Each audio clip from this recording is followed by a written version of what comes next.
you're obviously using a Surface device as your Yes. main teacher device.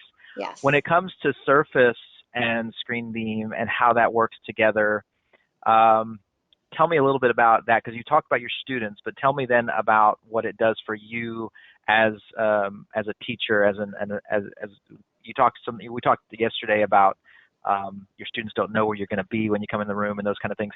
Tell us about that and that how that looks for you So as a the teacher. Surface is great. Yeah, no, the Surface is great. It's my go-to. I want one personally.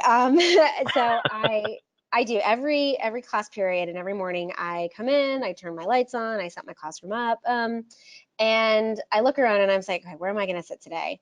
And so again, I automatically connect to my ScreenBeam. I have the bell work up. I greet my kids at the door and they come in and I'm like, all right, where are you sitting? So the Surface really allows me. So with the ScreenBeam, I have the flexibility to give a more space. Like I'm using 100% of my classroom because of ScreenBeam, where Wow. I don't have to have a desk and an Elmo and this and this. Um, it is not necessary, so I can use 100% of the space.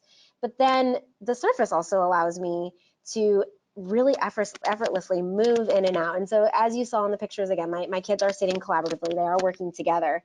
And I love this because OneNote and the Surface and Teams and all of that, if I need to pull a conference, I can slip right into that group, meet with them, slip right out. And so I'm almost a facilitator. So they're driving their learning. I'm simply facilitating and say, hey, you know what?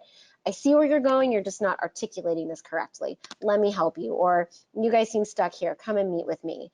Um, Mhm.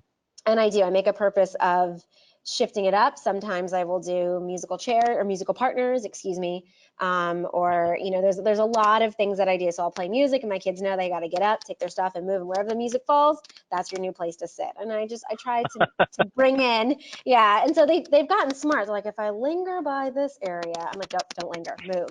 Um, and so it's fantastic because I'm trying to bring relevancy, the classroom relevancy, into their lives.